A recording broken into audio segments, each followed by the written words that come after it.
How to choose the correct epoxy resin type for your project. Let's simplify this. If you choose the wrong one, you can end up with overheating, cracks, bubbles, basically the ruined project. So let's make this simple. The first one is 1-to-1 formula. This epoxy is designed for shallow pores and small projects. If you're just getting started with epoxy resin or making smaller, decorative pieces, this is a really good choice. This formula, but here is very important limitation. The maximum thickness of this formula is 10 millimeters. It has low viscosity, which means it flows nicely into small details and shallow molds.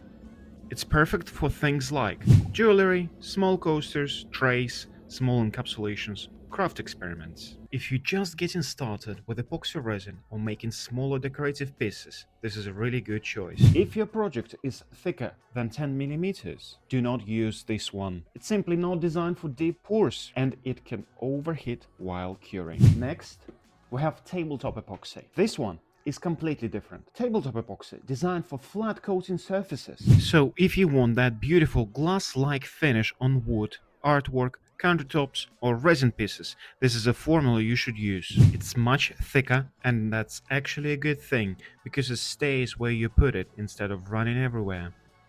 Once applied and spread properly, it cures crystal clear and creates a durable protective finish. But again, there is a thickness limit. For tabletop epoxy, the maximum thickness is about 6 millimeters. So if you are thinking, maybe I can use this for thick applications, maybe I can use this for thicker coasters or deeper molds, don't. If your project goes beyond that thickness, it could also overheat and crack.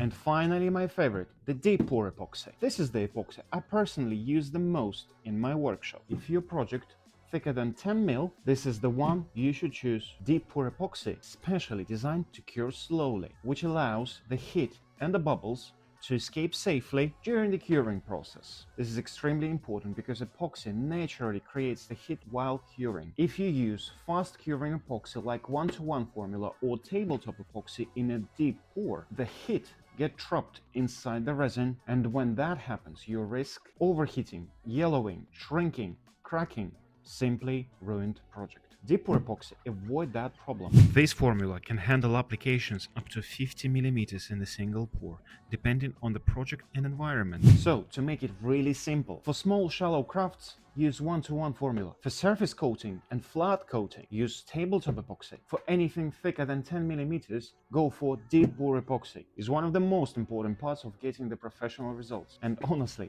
once you understand these three categories, working with epoxy will become much more easier. Reach out to Craft Resin, they will get you covered with all resin types needed for your projects. I'm Alex, happy crafting!